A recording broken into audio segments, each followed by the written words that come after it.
There we go. We're live. I had never ever had that happen before, where I click the go live and an error occurs. But here I am. Good evening, everyone. I'm here with my dear friend, the incredible Dr. Goff, who is very knowledgeable on many different issues. Tonight, we're going to be talking about essence, energies, many other things. You know, we're kind of a lot of things in relation to that. But before we dig in, Dr. Goff, how are you tonight? You know, I'm doing great. It's good to finally be on your show. I've been watching the debates and enjoying them and learning a great deal. And so happy to talk to you. Happy to be able to talk with you, with your audience. And just want to thank you for the work you've been doing. Thank you very much for that, Dr. Goff. I'm glad you've been enjoying them. Been having a lot of fun. And as you know very well, I debate a lot. I debate year round every year. Thank the good Lord I'm able to, the Lord has kept me healthy enough to be able to, and I hope to be able to do it for many, many more years. But tonight, a really important topic.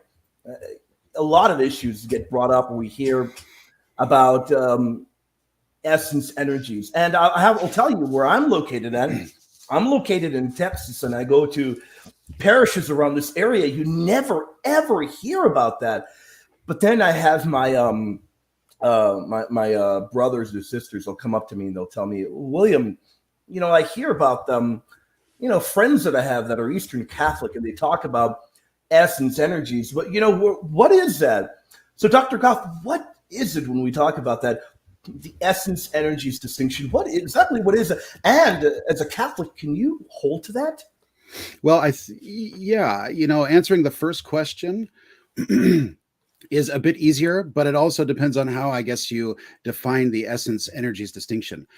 So as a Catholic, one certainly can hold to the distinction between the essence and energies, and one can even affirm a kind of real distinction between essence and energies, assuming one does not violate the other philosophical and theological truths of divine simplicity and unity. So yes, one can hold the essence energies distinction. Now, with respect to the distinction itself, that becomes a bit more difficult to pin down, and I'm not sure there's scholarly consensus on what the nature of that distinction is metaphysically, and it's difficult to define from within the understanding itself now, or from within the position itself, if one just sticks with St. Gregory Palamas alone, because it's not quite clear what he means by that. But I think, roughly speaking, what he means is, or what he intends to do, is to affirm the difference vis-a-vis creation between God in his essence, which is infinite and absolutely transcendent, and thus incomprehensible and inaccessible qua essence. And what I mean by that is that it's impossible to participate directly the divine essence as infinite, and thereby it would follow that it's impossible to comprehend the divine essence qua infinite, because simply that is transcendent to any finite power, and there can be no finite power amplified to an intensity or to a pitch of absolute infinity. And so what he wants to affirm, though, is that even though there is the incomprehensible and absolutely transcendent God in his essence, there also is the fact that God created. Not only did God create, but God also enters into communion. Not only enters into communion or covenant with rational creatures, he divinizes them, or in the more Greek sense of the term, he creates, or he establishes a process of theosis, wherein the creature actually is participating in the divine and becoming really like the divine. And I think perhaps later on we'll be able to go into this more, but I think what then the distinction turns upon is the reality of creation and the reality of divinization or theosis in the creature. And so how do we then move from God's infinite, inaccessible essence as infinite and as absolutely transcendent, and a true act of creation, and then theosis? And so he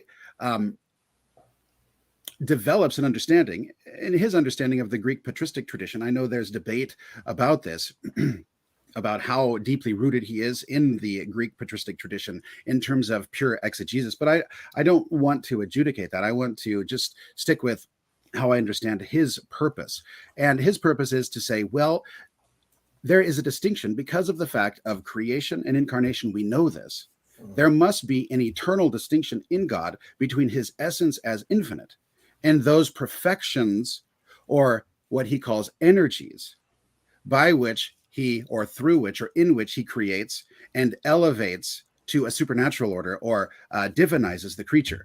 And so he says, basically any kind of manifestation of a nature, even ad extra, is through some sort of quality, power, perfection, or energy that nature must possess. Otherwise, that nature couldn't manifest this. But it's actually by dint of the very manifestation of these actions ad extra that we come to know that God has these energies, and that these energies in some way must be eternally manifesting as a condition for their temporal manifestation. And so he then says, well, these perfections or energies that are manifested, they are able to be manifested, and so they can't be identical to the infinity that God is in himself, in his essence. Right. But nevertheless, they're eternal and they are divine, so they also must be God. And so I think he's trying to come up with an understanding, a theological understanding that preserves both the transcendence, but also the creativity and freedom of God, as well as the immanence of God in creation, as well as in recreation or theosis. And so these energies then, his energy of love or charity, or the creative energy terminating in a given kind of thing, like a dog, a cat, or a tree, all of these are manifestations of various sorts of perfections that he must have eternally. And having those eternally and manifesting them energetically eternally, because he is all-knowing and all-powerful, however you cash that out, he must then possess these energies as distinct from the infinite essence itself, and also in some way distinct from each other, such that they can manifest ad extra without implying that the divine essence itself as infinite is somehow becoming a creature. And so I take then his distinction is simply to preserve the intelligibility of creation, but also the possibility of creation as such, and then more importantly, the recreation through theosis of the rational person being transformed in Christ. And so I think that's the basis of the distinction. Now, a lot is made of the question or the status of the real distinction between essence and energies. Now, clearly, I think he's trying to affirm something stronger than what is called a distinction of reason, or a virtual distinction. And that's something that the mind brings to an object that is really in itself unified and doesn't admit of distinct parts. You might think of a sphere or a red ball. A virtual distinction would be holding that ball with a certain orientation, and I'm already lapsing into a falsification of sphericity. But let's say you're holding the ball in one position, and you say, well, this is the front of the red ball, and thus there must be a back of the red ball. And that's to help you understand the whole concept of sphericity, but also the orientation of the ball being held in this particular position. But there really is no distinction in itself between the back and the front of a sphere. So I'm bringing this distinction to help me better understand, in my finite and complex modes of understanding, how this ball relates to me here and now. And so I think St. Gregory Palamas is saying the distinction between essence and energies, and then between the energies themselves, is stronger than merely bringing it post hoc or post factum to this. So let's say God creates, and then there's the creation of a tree, a dog, a river, and a person. Well, he would say there are distinct energies and ideas, or logi, to use the term of Saint Maximus, that explain how God knows and creates and wills those items ad extra. They're distinct in themselves, and they're distinct eternally. Now, let me just for the audience to know, you were talking about Saint Maximus the Confessor, I believe, right? Yes. And Did what I say Saint Maximilian? No. Okay. You're definitely correct there. The logi. How would you define that? I would define the logi as I understand St. Maximus defining them. And this, I'm no expert in St. Maximus, but I do read him with appreciation. And he defined the logi as the eternal good wills or the eternal pre-volitions of God. And what I think that means is that these are items that God knows distinctly as mere possibility. But then when he elects to bring those into existence ad extra, to represent him in creation or in the economy of salvation, they take on the status of logi because they're in a sense earmarked or designated for existence in an ontological order of priority, but also in a chronological order of priority through the course of history. So I understand the logi basically as those things he chooses by his own goodwill, and through their rational structure, they have intelligible content, but then as willed, they then have a certain kind of existential connotation or orientation, whether in fact or in future. And interestingly, St. Bonaventure, quoting Dionysius, who Maximus quotes for that definition, he quotes Dionysius to the same effect with the exemplary ideas. The exemplary ideas are not just mere ideas of possibles, those things that could exist that are not contradictory or contrary to real existence. They're actually those ideas that God wills to bring in creation. So it has this existential and, in a sense, moral or final causality, as opposed to mere quitative, intelligible content. And so that's how I understand the logi, as basically those items willed by God to exist outside of himself. Okay, wonderful. Now, I know one thing that would probably be on, actually, I looked in the chat and somebody was wondering, in layman's terms, how could you talk about the difference between a real distinction and a formal distinction? Yeah, and yeah, that's a good question, and it's leading into, or it pertains to what I was going to say about the other two distinctions. Now, the virtual distinction is that which is brought by the mind to something. So there isn't any objective distinction that is in the thing itself or between different items of knowledge. It's brought by the intellect in order to gain greater clarity or understanding. Now, a real distinction, in the strict sense, as has been commonly received, a real distinction is the distinction or difference between two items that are either able to be really separated, like two hands, or can exist independently. Because if you say the real distinction implies necessarily separability, well, then you'd have a real problem with the real distinction between the persons of the Trinity. A real distinction has to have either or both and separability or independent existence.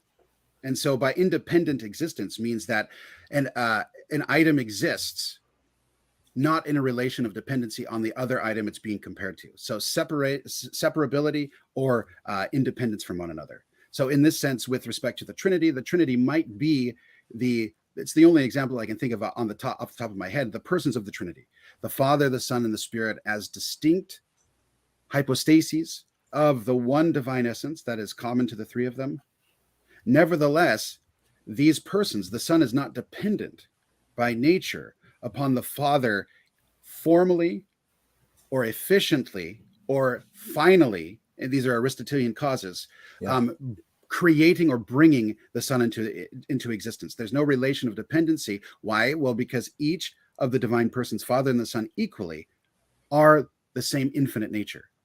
And so there is no relation of dependency. The Father doesn't cause the Son to existence as making the Son to exist. The Father truly does communicate the divine being to the Son, but it's not an act of efficient or formal or final causality. It's a unique kind of personal causality that's quite mysterious, and it relates to the mystery of the Trinity itself, the monarchy of the Father, the authority of the Father, and the commonality of essence.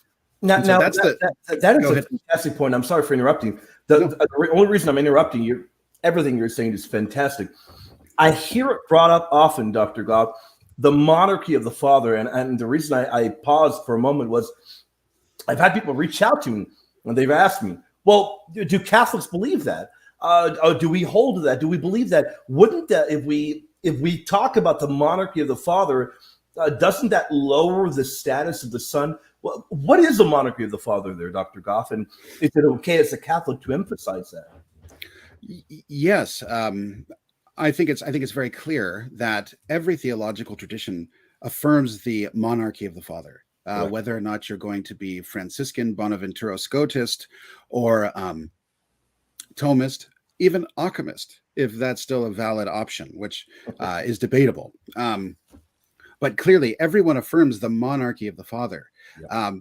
There is a dispute, however, in terms of the theological or philosophical theological explanation of how that monarchy works out between the Thomistic account and the Franciscan account. Now, I would argue that the Franciscan account more easily and more consistently leads back to a more robust and complete affirmation of the monarchy of the Father. Yeah. But at least in terms of the acceptance of the claim, both systems affirm it. It's just the way in which they get to that affirmation.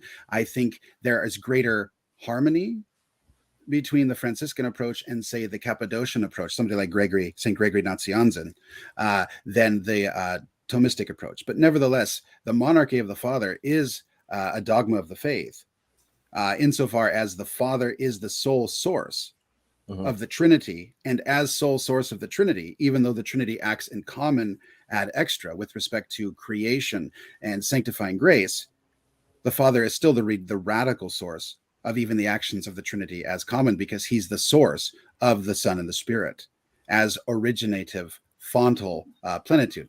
So yes, the Catholic position is to affirm the monarchy of the Father. It just becomes more debatable whether or not you're consistently affirming this and taking it as a first principle if you emphasize, as St. Thomas does, subsisting opposed relations as the constitutive element of personal properties, namely fatherhood, paternity, filiation, and spiration, or you affirm the order of origins and the mode of origination as the constitutive aspect or primary characteristics of personal properties. Clearly, St. Bonaventure, Duns Scotus, and St. Thomas will all affirm that there are subsisting relations, even subsisting opposed relations, because they all affirm the filioque, at least in the through the Son sense. Right. But there will be a difference in terms of how that works out in a theological account of whether or not you begin with subsisting relations and you reason back to persons, or you begin with the Father as the sole source, and then via an analysis of the modes of origination of the Son and the Spirit, then you arrive at subsisting relations. So it's a different way of proceeding.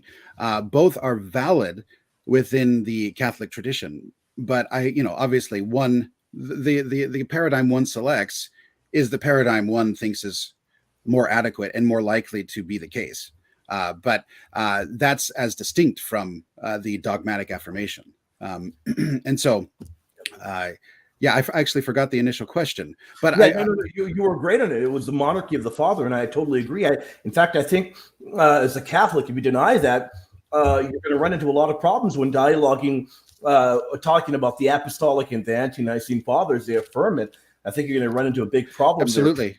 Right. Yeah, and it's East and West, because even someone like Saint Hilary of Poitiers, although I think he actually was a Greek, but came West. But somebody that early on, he very clearly distinguishes between the authority, or arche, or principle, or fontal place of the Father vis-a-vis the Son. So the Father has an authority a se, from himself and from no one, that then when he generates the Son, he communicates his divine being in all perfections except for fatherhood to the Son. Well, then the Son has a sub-authority. Now, that could be understood in a subordinationist sense, but I think St. Hilary was simply saying that the authority the Son has comes directly and solely from the Father, that the Father has from no one else. And so it's really the it turns upon the very difficult question of how do you understand principle, or arche, or cause in a relationship of order between persons who have the same essence, because clearly cause here, or principle, or arche, or origin, cannot mean making or perfecting or being the formal constituent of what this thing is, because each of the persons of the Trinity are simply God. Yeah. But yet there is an order, and there is a generation and procession from the Father. So the Father truly is the agent who communicates, but he doesn't make the Son, if you get that distinction, because the Son is the same infinite essence of the Father. Yeah. And so, I think the real question is where the debates should be is not where the Thomists or the Franciscans or the Paulamites or the Cappadocians come down on the affirmation of the monarchy of the Father. It's actually how they explain or give an account for the monarchy of the Father. And I think that's where there are relative advantages to a more Cappadocian or Franciscan approach than the Thomistic approach. But in terms of the affirmation of the dogmatic truth, they're all affirming the same thing. It's just, is their affirmation consistent with their account, or is their account consistent with their affirmation? That are great points you make there, and I think of the utilization of arche in Scripture, and when one thing comes to mind immediately, it'd be Revelation 3:14, where it's talking about Christ as the arche, but not talking about him as being a part of creation, as you know very well. It's utilizing that in a very different manner. He is, as Saint Justin Martyr would call him, he calls him the commander of creation, not a part of creation. I think it really does depend on how you look at that terminology, how it's being utilized, and you make a number of really good points there. The one point that I really appreciated was of Hilary of Poitiers, and it reminds me of Athanasius of Alexandria, who utilizes very similar language as well. Yet that language, when they're talking about the Son, they're not utilizing it to make the Son subordinate in the manner in which Arius was doing, Arianism, or any of these other heretical groups. They weren't making him subordinate in nature, and I think that's a really good distinction to make. And I think that at times we might not notice that distinction is being made in the Fathers, which is why we have Unitarians, Jehovah's Witnesses, and all sorts of individuals that really do kind of distort these issues in the early Fathers. But I think if we don't recognize these terms, if we don't look at the way Scripture and the Fathers utilize them, then I think that does create a lot of problems for us. Well, I think too, and this might be a personal quirk, but I think it goes right in line with the insights of St. Maximus Confessor, but also St. Gregory Palamas in some of his sermons, but especially a more Scotistic approach, is when you look at those passages of the Johannine passages, especially John 1, en arche en ho logos, right? Many people take that to be referring, or in the Latin, in principio erat verbum, right? Many people take that to be an affirmation of the eternal sonship. Mm-hmm. And it is. Right. But I think a more consistent approach is to read those references to Christ in the New Testament as primarily referring to the incarnation, the principle. Christ is the beginning. Because remember, what is it? John 8:12. I am the beginning.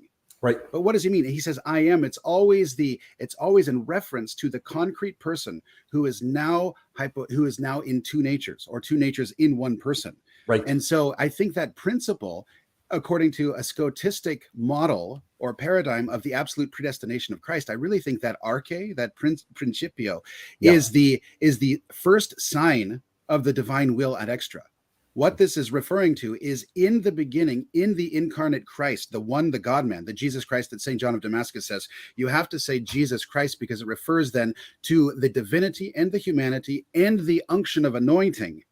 Sure. In this one concrete hypostasis, with reference to the eternal purposes of God to always perfect creation through the incarnation, and then the extension of the graces of the incarnation through the operation of the Spirit in the church, is, I think it's much easier to say that in principio is referring to the eternal will of God to become incarnate and to hypostatically assume. So in the beginning was the Word. The Word was in this principio. Yeah. In terms of the eternal predestination of Christ to become incarnate.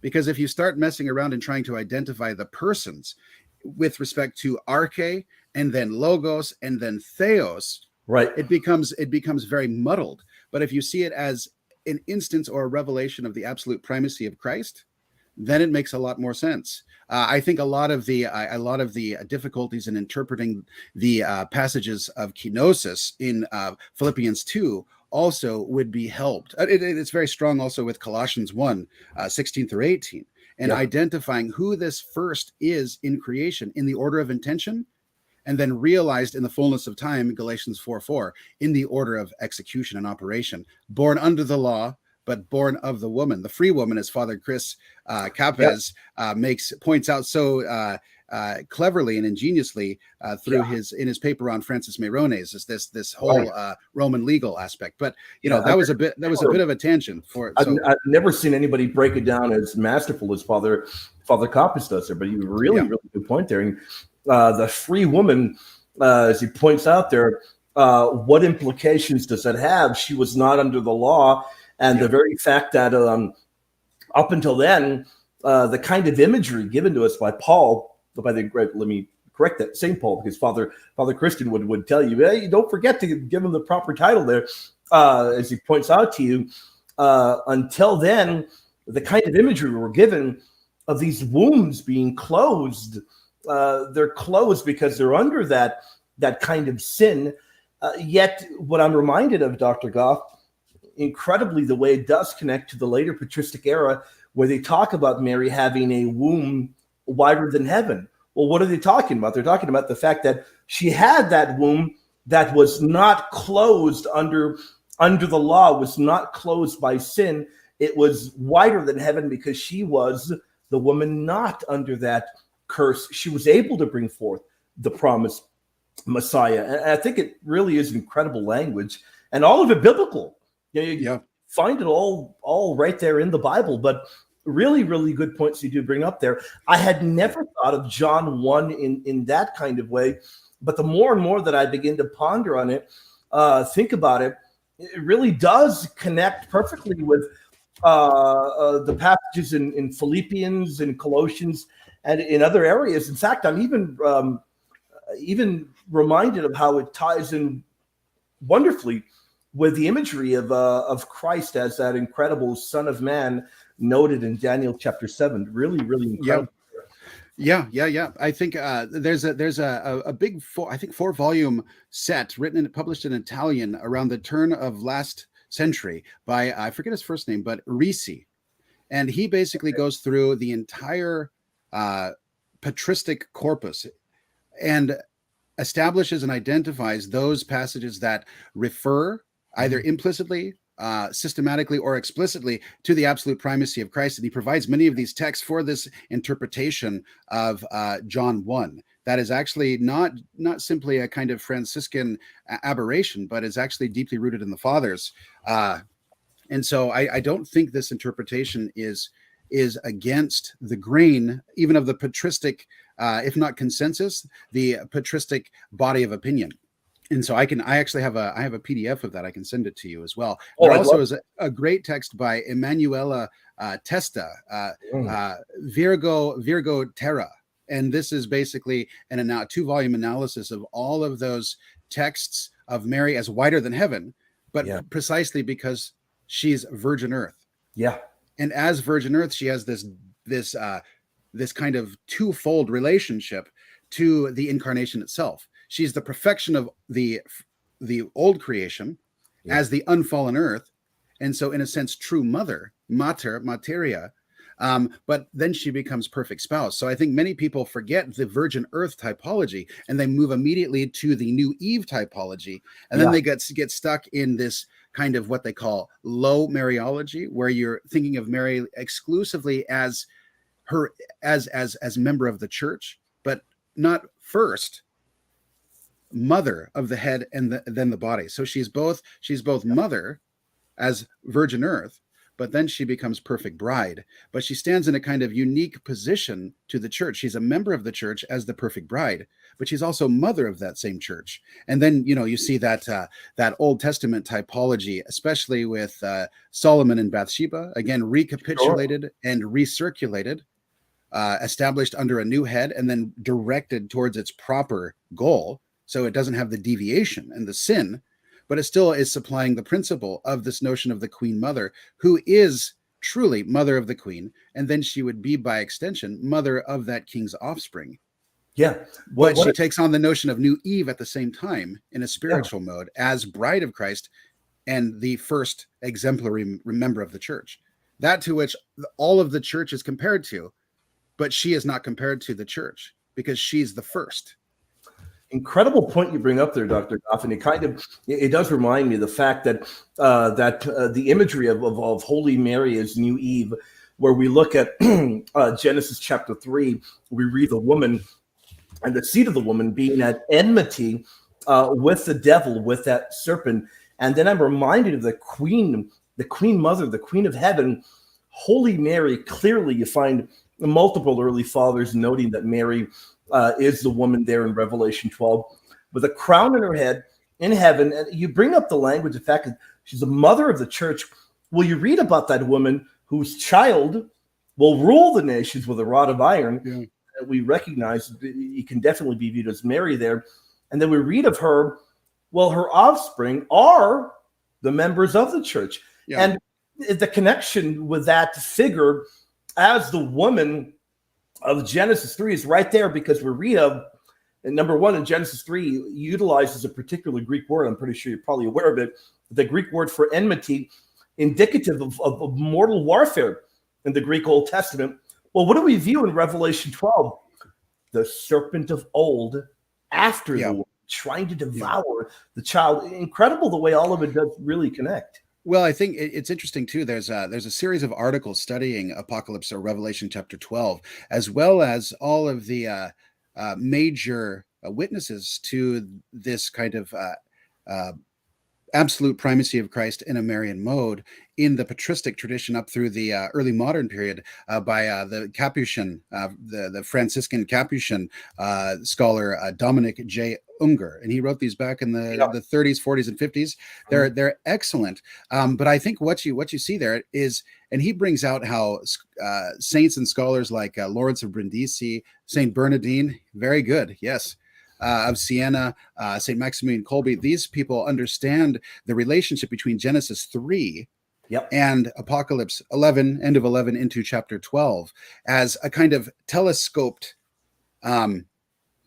presentation of a single kind of sempiternal moving into temporal event, wherein the cause or the motive or the occasion of the fall of Satan is actually before he understood the divinity of Christ, and perhaps even before he understood the internal, ineffable, and inaccessible Trinity in itself with clear vision, he saw this prophecy that is played out in the war in heaven in Apocalypse 12 as being subservient to the child that will rule the nations with the rod of iron. Right. And then he goes after the mother, right? And the child is captured up into heaven. But if you look at Genesis chapter 3, it's interesting if you see Genesis 3 and Apocalypse 12 in this relationship of this kind of telescoped relation, or a palimpsest, where there's one vision. It's the same reality, but there's an overlay, and so you can distinguish, but also see in unity. It's interesting that the serpent, as recorded in Genesis, first goes after the woman, because it's the woman that brings forth the man child that will rule the nation with the rod of iron, and to whom Lucifer, Satan, will have to bend his metaphorical knee. And it seems like there's a sempiternal event in angelic time, or aviternal, excuse me, not sempiternal, aviternal event in angelic time that also flows into the order of salvation history, wherein there's this one vision that the angels are given, led by Satan, Lucifer, and they rebel against the obeisance and subservience to the woman and her son. And then in the garden, it's almost as though you see they've already made the decision. And when it works out in the garden, you see them attacking Eve as though she is the woman. And she is called the mother of all the living. Sure. But that's clearly a prophecy of the true mother of all the true living that really do receive the breathe in the spirit of supernatural life. So I think they're closely related, and I think it helps explain why the serpent went after the woman rather than, say, the man. I think it's because he misidentified this woman as the woman of Apocalypse 12. Yeah, I see. Really great point you make there. And another thing that I grammatically, people have to admit that the very word that appears there in the book of Genesis for that enmity, that kind of warfare, it is for the child and the woman there. Clearly, it doesn't tell you, well, only for the child. Clearly, it has to do with both. Without a doubt, I agree with your interpretation there. Talking about a woman in the future. Well, I don't know the particular term, but even the parallelisms as translated into English or reading it in the Latin, it says, I will put between you, I would place between enmity between you and the woman, and between thy seed and her seed. And the Correct. enmity is the distributed or the common point of linkage between the woman and the son, and the serpent seed. So it's qualitatively the same enmity that's being spoken of that you've alluded to. And so Yeah. if the son or the seed is of the woman is at perfect enmity, and it's the same enmity, well, it must mean the woman has perfect enmity.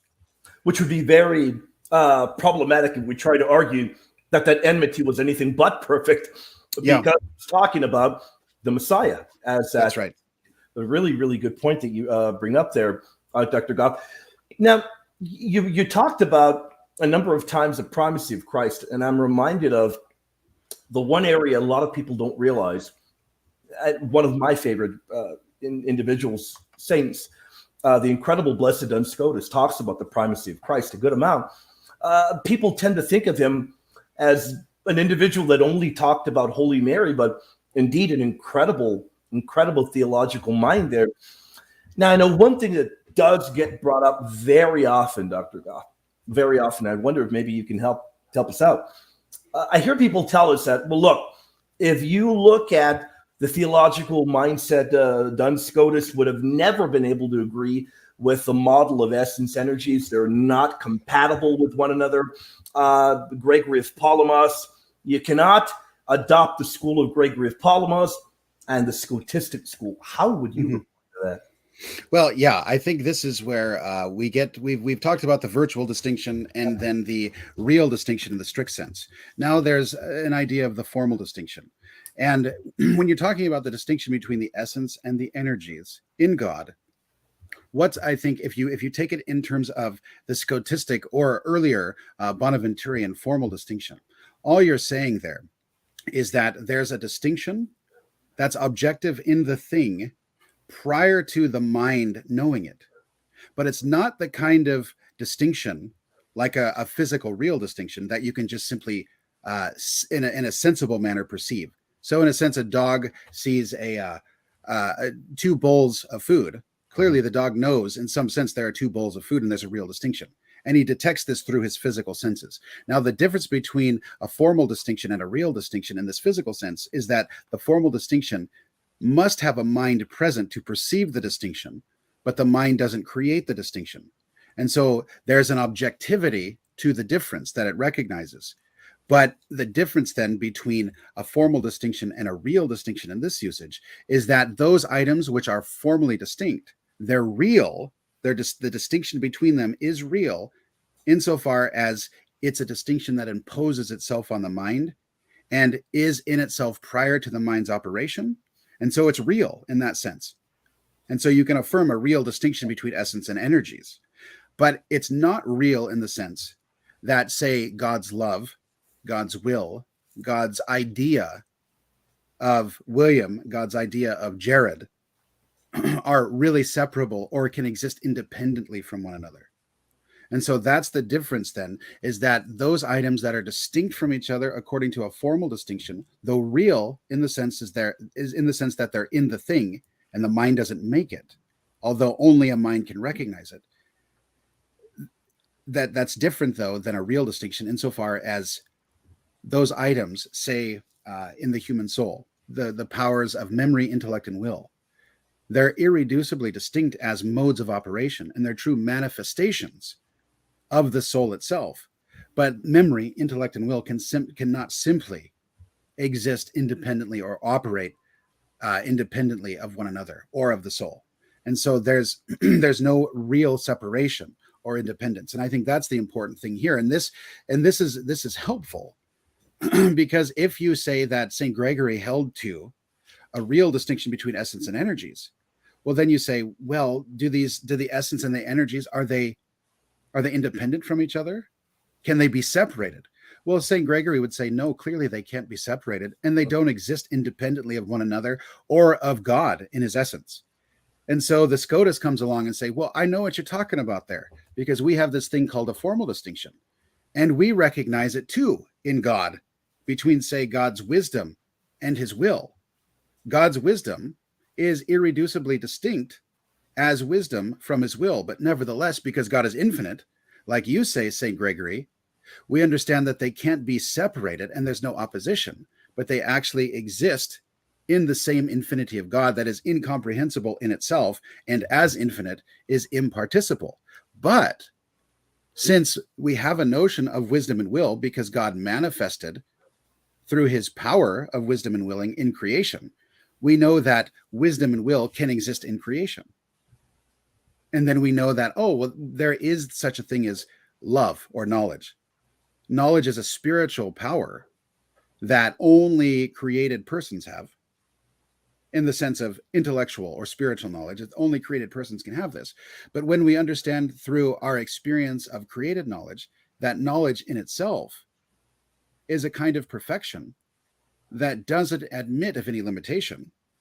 And then when we recognize that our knowledge is limited and therefore requires some sort of sufficient reason for its existence, we know that knowledge itself can exist, or must exist, in some way or some being that isn't finite and explains our own mode of knowledge. And so what you have then is that when you recognize that there's a distinction between the essence and the energies, or God's infinity in itself qua infinite, and his perfections or powers as wisdom, will, knowledge, then you can see, oh, well, the wisdom or will or knowledge as wisdom, will, and knowledge are not, in terms of their definition, our concept that we have, intrinsically finite or intrinsically infinite.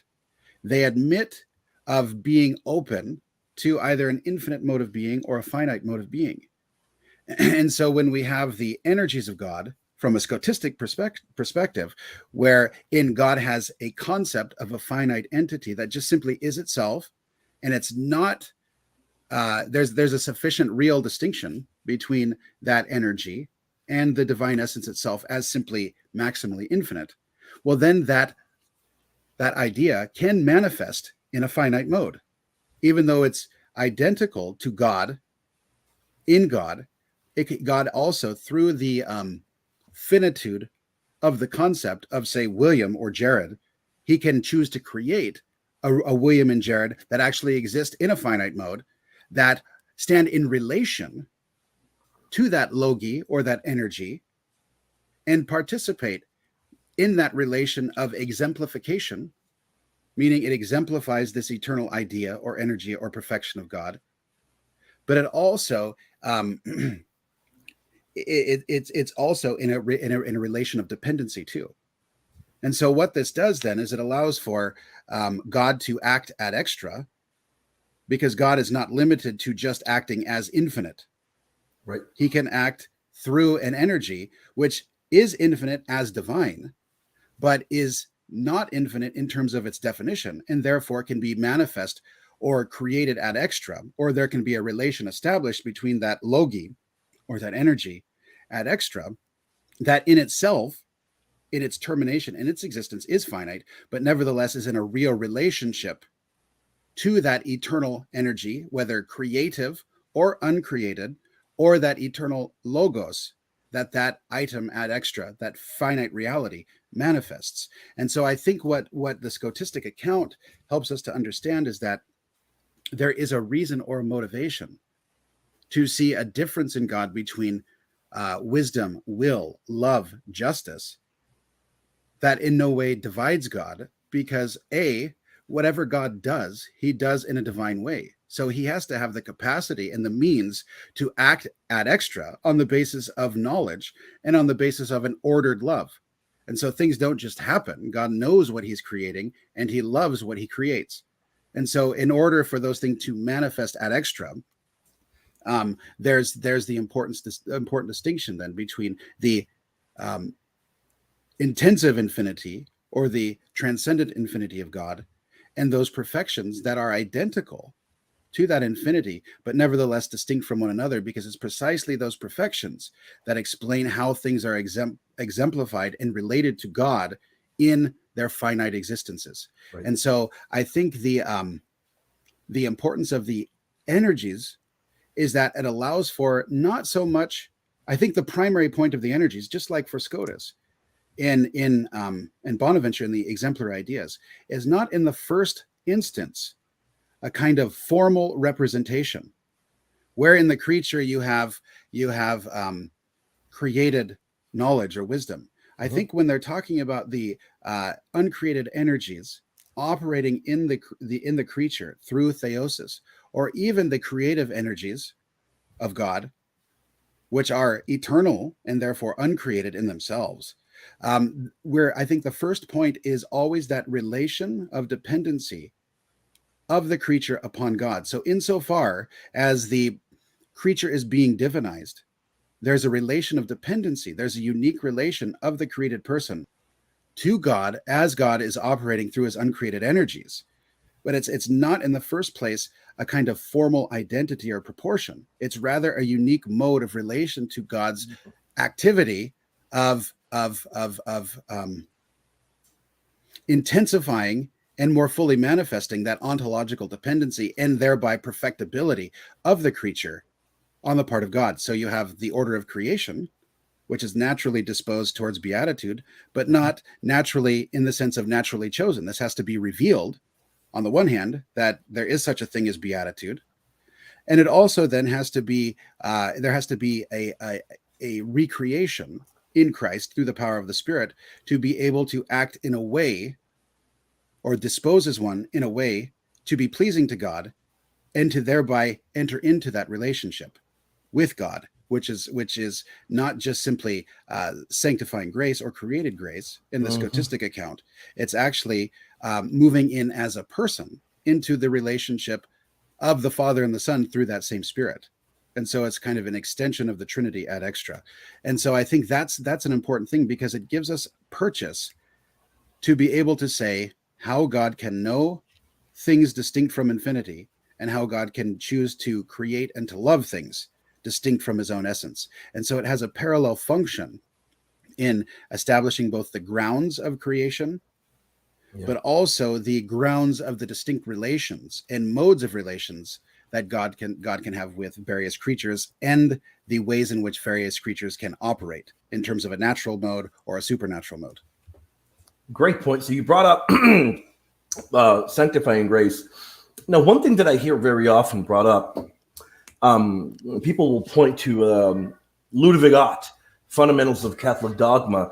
And indeed, we have an individual who wanted to know, and I posted it right there, Ortho-Lou. Question: for Roman Catholics, is grace created or uncreated? And I have had earlier today, I had a gentleman leave a comment on the page telling me, well, for Catholics, grace it's got to be created. And then they began to say, well, we've read Garrigou-Lagrange, St. Thomas Aquinas, and that is in that. And they then went on to tell me that is quite problematic, and an Orthodox would never be able to accept that. How do we reply to that? And then the other point I'd like to pick your brain: is there an issue with even saying that we affirm created grace? Because we've heard that tossed around quite a bit, Dr. Goff, and it gets vilified, and immediately a Catholic will be put in the defensive, and they really at times don't even know how to answer that. How would you touch upon that? Right. Sure. I think in the Catholic tradition, there is such a thing as created grace. But in the Catholic tradition, there is no one position on how the nature of created grace is cashed out. Moreover, in the Catholic tradition, there's an emphasis or a priority given to uncreated grace. And again, how uncreated grace is defined it varies between theologians. But insofar as in terms of mainstream Catholic positions, in the last, over the last 50 to 70 years, there was a concern amongst Catholic theologians to reapproach or reconsider the question of grace, sanctifying grace, Yeah. in a manner that upholds the Aristotelian truth that whatever Sure. is received in the mode of the receiver. So that's an important thing. So there has to be a created term. And if grace is real, the effect is going to be something real in the recipient of that grace. And that's basically the motivating cause of positing an idea or understanding or teaching, as they did in the Council of Trent, that there is such a thing as created grace. But on the other hand, there is a certain kind of limitation to an Aristotelian understanding, because you have a heavy emphasis on the category of accident, which, yes, technically speaking, created grace would be an accident. But it seems at that point you're saying that this notion of grace as created is something merely incidental to the person that receives it, and is something that is only accidentally or extrinsically perfective of the person and the nature of that person who receives that grace. And so there was a concern to reconsider this question in more of a Christological and personalist context. And in the 40s, 50s, 60s, there were basically three main kind of approaches that were trying to get back at this. I mean, the leading Thomistic approach seems to be that there was always a greater insistence on created grace as the essence of sanctifying grace, the created habit as the essence of sanctifying grace, but always then affirming the presence of uncreated grace, meaning the Holy Spirit. And the majority of the manualists seem to follow this line, but some, like Schmausch, Gaultier, and others, thought there needed to be an integration of a more personalist account. And so they began to toy with theories, and this is an interesting point. They began to toy with theories in the same milieu of Aristotelian causality, but instead of moving from a question of accidental perfection, like a certain quality or characteristic, your skin is light, then you're in the sun, it turns red or it gets tanned, that sort of thing. Your hair is short or long. They wanted to look at it more as something in itself, but that functions as a formal perfection. And so they began to speculate in terms of formal causality. So grace enters into a kind of composition with the human soul, and thus by extension, the human person, as having a kind of formal causality. Now, there's clearly a problem there, because formal causality in the traditional Aristotelian framework entails that there's simply one form and one matter, which makes a form matter composite, that you can't have a multiplicity of forms. Moreover, grace as a supernatural, as a gift, a created gift, is something that's still created. And so how is the activation of this grace carried out? And so they began to toy with theories that, well, this formal perfection of grace is something that is created, or it's activated. This created grace is activated by the uncreated act. And so but what they're trying to do is they're trying to bring in this notion of a kind of dynamism and move away from or beyond mere Aristotelian categories. But they get into strange ideas about the created activation of an uncreated gift, that sort of thing, because they're trying to bring in the uncreated aspect, or a kind of quasi-formal causality of the supernatural action with respect to the created form of grace. But what they're trying to do, though, is bring in the supernatural element. Then there's kind of the opposite extreme that some could argue is exemplified in Henri de Lubac, but is much more clearly present in somebody like Karl Barth. And I don't want to impute actual positions here, but this is basically a kind of absolute emphasis, a kind of moving away from the traditional Thomistic manualist approach of, Cardinal Billiot, or even transcendental Thomist, approach where you have quasi-formal causality. Interestingly, Cardinal Billiot and Karl Rahner both share that idea of a quasi-formal causality with respect to grace. But the other position is kind of giving an absolute priority to the uncreated element of grace as the essential constitutive of sanctifying grace, but again, not excluding the created. But I think the difficulty is that when you're conceiving of grace, it's being conceived primarily in terms of forms or items, like an absolute thing in itself.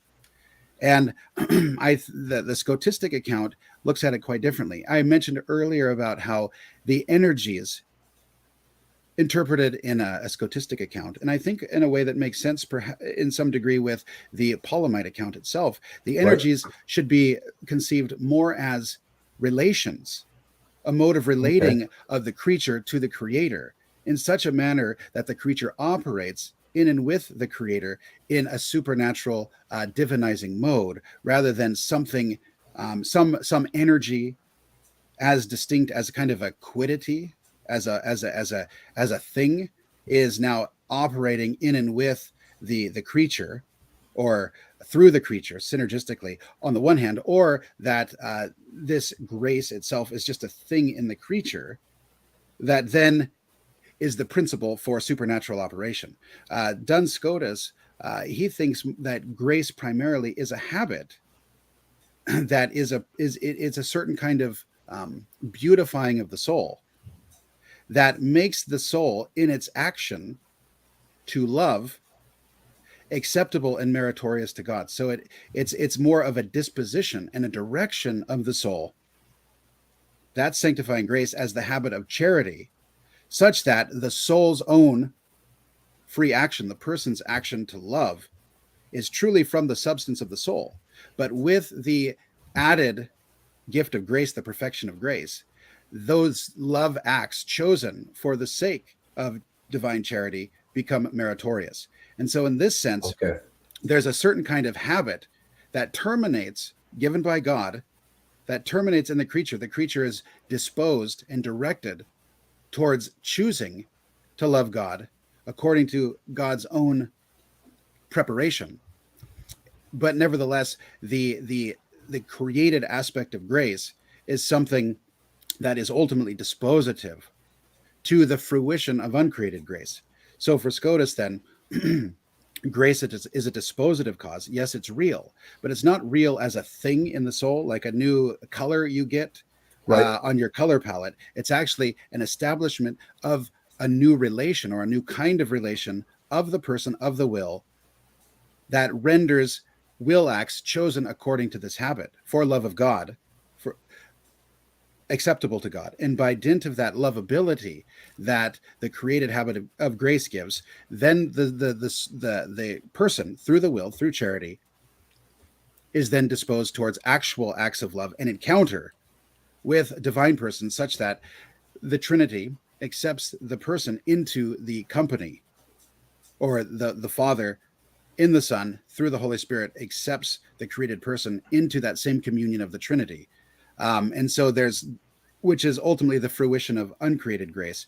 And this is not so much a question then of nature and powers, because clearly it's the created will that wills, but it's the disposition and the new relation of that will to God through the gift of sanctifying grace that renders that same will acceptable and meritorious to God. And through choices in terms or in accordance with the new gift of grace, this new habit or disposition of grace, the person is rendered acceptable to enter into and to be brought up into the Trinitarian communion. And so there is an aspect of the created reality, because it's the created person, the created will, operating through this new relation. But the uncreated reality is both the source of God giving the created will this new disposition, but also, more importantly, bringing that created person through this supernaturally modified will up into the company of the Trinity itself. And so it's an extension of the immanent Trinity into the economy. Great points there. Ryan, who by the way is a very erudite Catholic, is wondering. He says, "What does it mean for an uncreated energy to exist that is not of God's essence? That doesn't imply creating a God between God and man." Now, have heard that brought up before. Uh, how would you reply to that?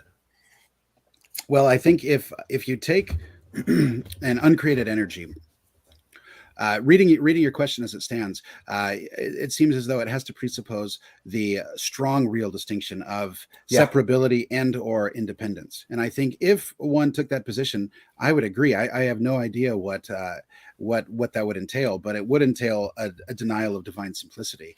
And it would seem then that it couldn't be both uncreated and something distinct from the divine essence in itself. And so I think the essence energies distinction is not to imply a separation or separability and real actual separation or independence of an uncreated energy and the divine essence. It's just simply to distinguish the manner in which the energies, say, or the logi of this or that given operation of God ad extra, or that idea of God that is brought to reality in creation, is known as distinct and able to be distinguished by God from eternity, but also in reality in creation. And this is why I think the formal distinction is helpful, insofar as we recognize in creation there are different and irreducibly distinct ideas.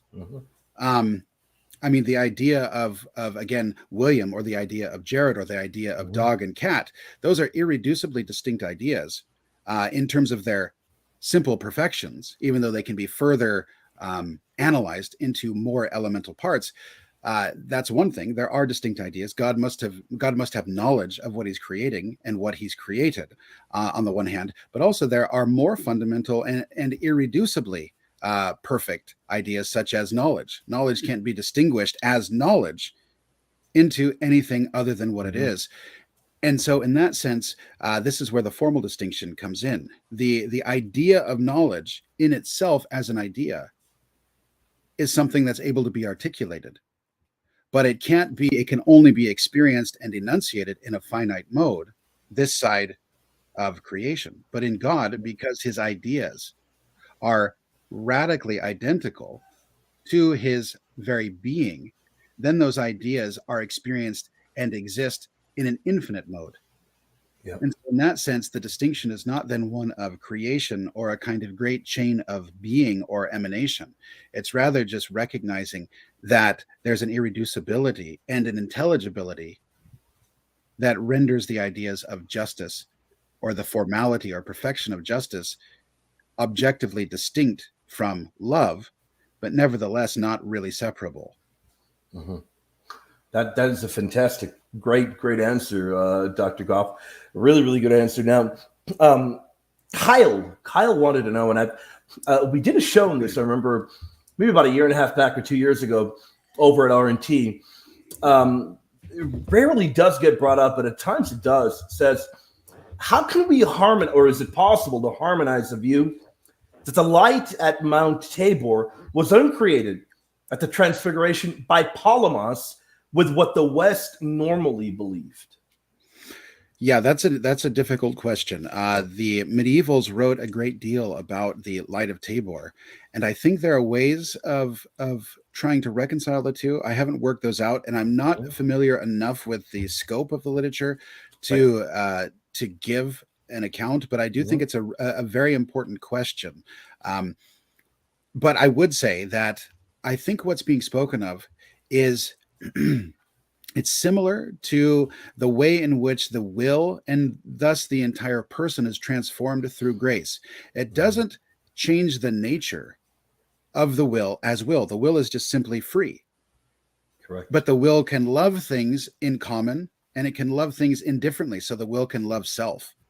But the will is always free and is ordered to love the good. Now, there can be a good that's particular, an ordered love, an ordered enjoyment of the good, but there can also be a common enjoyment of the good, which is just any good under a description. So the will can center itself in any number of loci or loci, and the will can ultimately center on itself, love of self over love of God. Now, it's clearly a true act of the will, and the will is truly acting with respect to its orientation of the good, but it's not acting with respect to its perfect orientation to the good, which is loving God for his own sake, because of his own goodness, according to the mode and manner which he wants to be loved.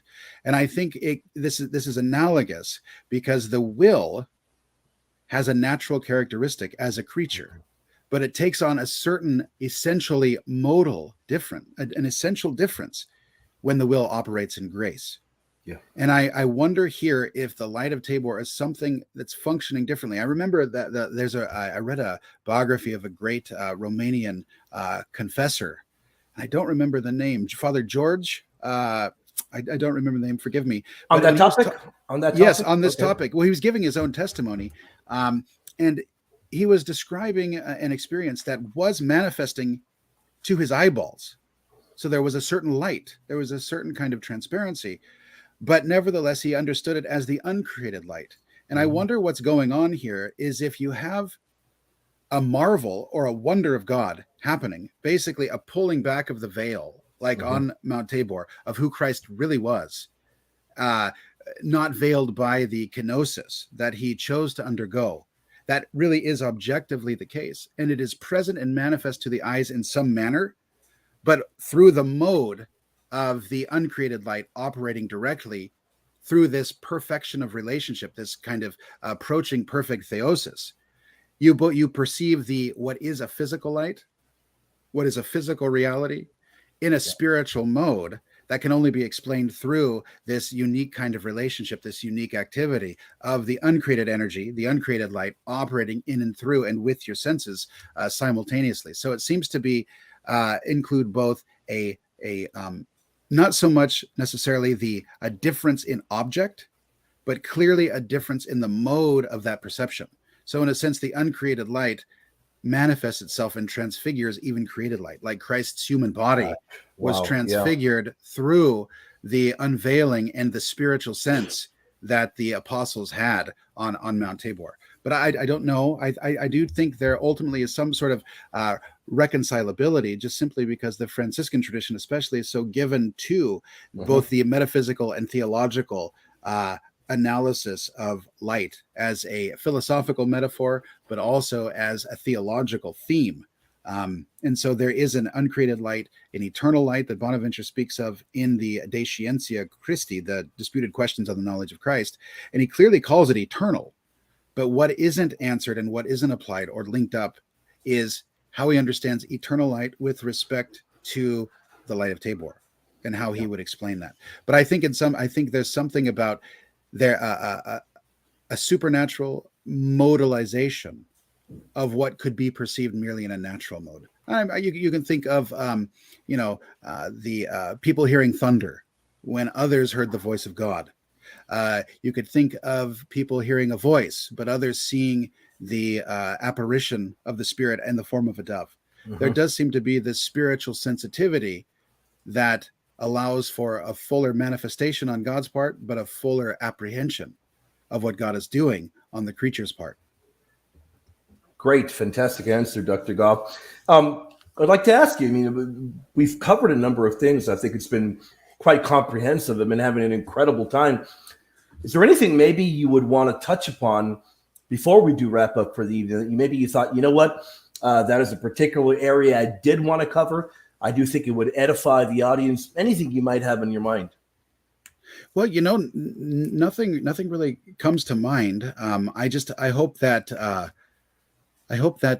if the distinction between the virtual, the real distinction in the hard sense, and then the real distinction in the formal sense, if that's understood, and the ways in which the formal distinction allows for perfections to manifest themselves in creation through the divine energies and in virtue of the eternal logi, if that's understood, then I think we can find a great deal of common ground between the approach of Bonaventure and Scotus and Gregory Palamas. And then I think a fourth takeaway is on this question of theosis, the uncreated energies, and sanctifying grace and the fruition or enjoyment of uncreated grace in the company of the Trinity. If this can be understood first in terms of personal agency and relation, the uncreated energies as relation, new relations, new modes of relating, just like sanctifying grace creates a new relationship of the will to God, such that there can be a fuller interpersonal relation between the created person and the uncreated persons. I think this may go far in removing obstacles to dialogue, because you're not in the first place kind of quasi reifying an energetic and uncreated energy as like a thing that just floats out there that zaps us in and out. No, it's actually ultimately based upon relations of the human will and the divine will, based upon the priority and good pleasure of God with respect to his creature, both to create but also then to divinize. Great answer. And before we do wrap up, I do want to take one more, and then I'd like to give you the floor to talk about anything you might be working on, anything you want to direct the people to. But before we do that, gentlemen would like to know, can a Catholic be a Palamite? Wasn't Palamas anti-Latin? Yeah, that's a good question. It seems as though one can Palamas can be venerated. This was something that was clarified, I think, in the 1940s or 50s by Pope Pius XII. He can be venerated. I don't think that Palamas will achieve the universal liturgical recognition in every church calendar. So it's not as though it's an article of faith or dogmatic fact. Insofar as Palamas is anti-Latin, I think benevolently interpreted, his anti-Latinism could be based upon real gripes, but those gripes are incidental to the nature of the church and communion, or real misunderstandings. It's possible. Clearly, he denied the filioque. But on the other hand, and this will likely offend many, I'm not sure there ever was a meeting of the minds with respect to how the filioque was understood in the West, or at least possible ways of understanding the filioque in the West. And I think this is easily the case because in terms of an account in the West, really the first best accounts only come with St. Thomas, St. Bonaventure, and Duns Scotus. There was not a consistent theology or a philosophical theological account of what the filioque was prior to that era. But they all affirmed it. So in one sense, they were affirming a dogmatic truth as a dogmatic fact, but they couldn't explain it. So in one sense, it could be that the dogmatic fact is misunderstood through bad explanations, and therefore there's not been a meeting of the mind, and the Latin position on the filioque is not actually being rejected. And clearly the Latin position as developed by St. Thomas Aquinas, but especially, my favorite, St. Bonaventure and Blessed John Duns Scotus, is significantly more nuanced and subtle and sophisticated than what one reads in, say, Saint Gregory of Cyprus in Blockernate 1285, or looking down the road to Saint Gregory Palamas himself in his apodictic treatises on the procession of the Spirit, or his 150 chapters.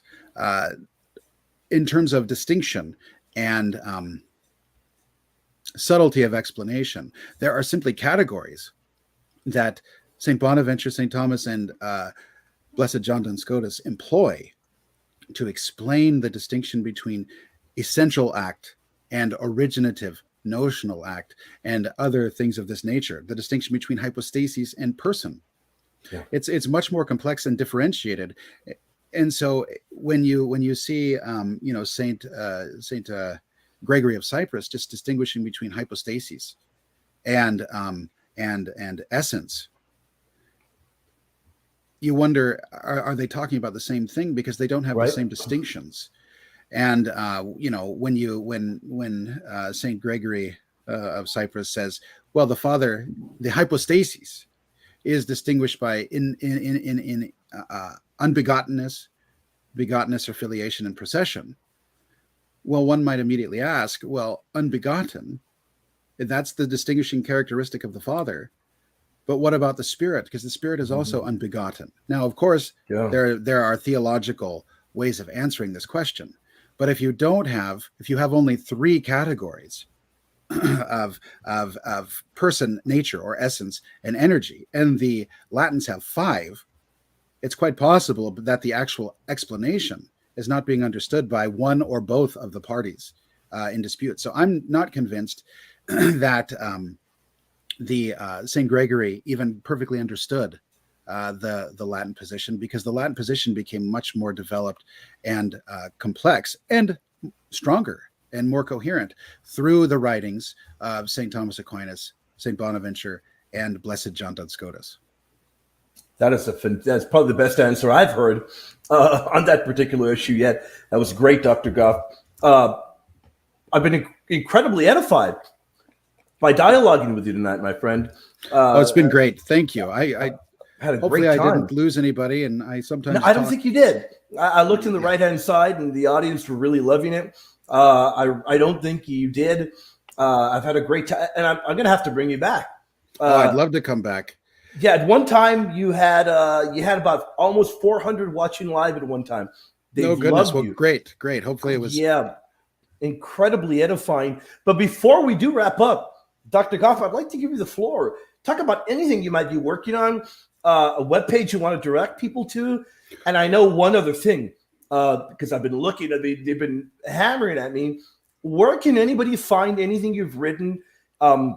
Is there any book you've published, articles you've published in a book, anything? The floor is yours. You can look up my academia page, Jared Isaac Goff at Academia. It will have all my publications. I've published or edited or contributed to several volumes. My doctoral dissertation was revised and published as Caritas in Primo. A historical theological study of Bonaventure's disputed questions on the mystery of the Trinity. I've contributed some articles, but they're all up at my academia page. And so take a look there. What else?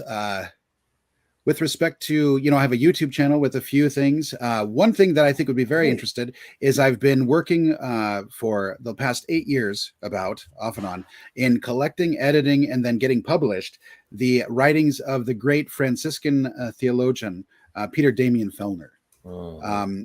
I think I will say, and perhaps I'm exaggerating, but I don't think I am. I think he's probably the greatest American theologian in living memory, at the very least, and he stands at the pinnacle of Franciscan theology. He truly is a point of arrival and synthesis and a new point of departure. And having his collected essays, which will total 8 volumes, probably about 4,000 pages, where he doesn't just deal with Franciscan specific things, but he goes into dialogue and interaction with modern theologians like Bruno Forte, Karl Rahner, and other figures.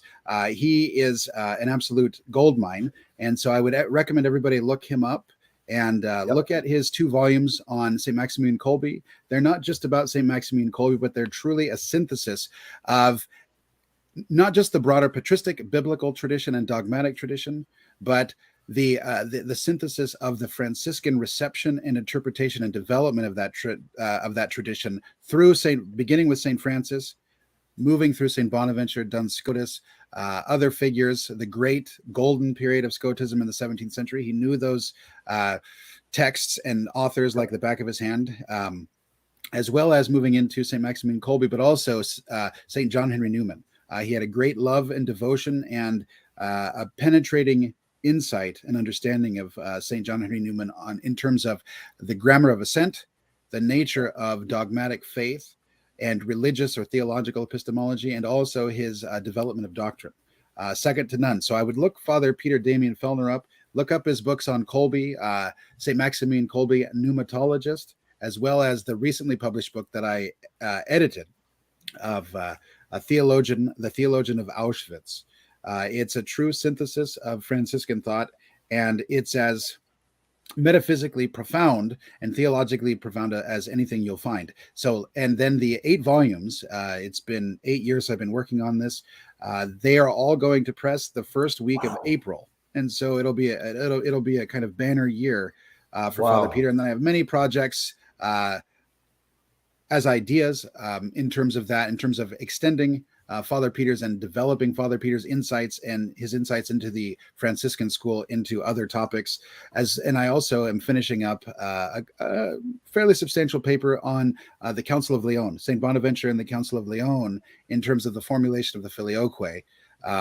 And then finally this year as well, in a couple of months, I've been working with my old doctor father, Father Wayne Hellman, on the translation of the treatise on the theological virtues by St. Bonaventure, his book, Wow. 3 of the sentences. So that's the translation's done. Now it's just a matter of finally getting the editing finished and the introductory material and transitional material done. So yeah, it'll be a big year, assuming all these things happen.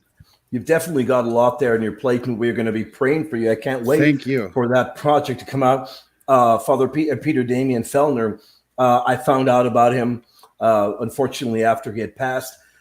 Got to look at a lot of material he had done, watch videos you can find on YouTube from him. Yeah. Definitely a holy man from everything I can tell. Very, very saintly man, an intellectual powerhouse. Definitely know that he's in heavenly glory now. Indeed, our book on Mary, the first book that we put out, dedicated towards his memory. Incredible man. I can't wait for that.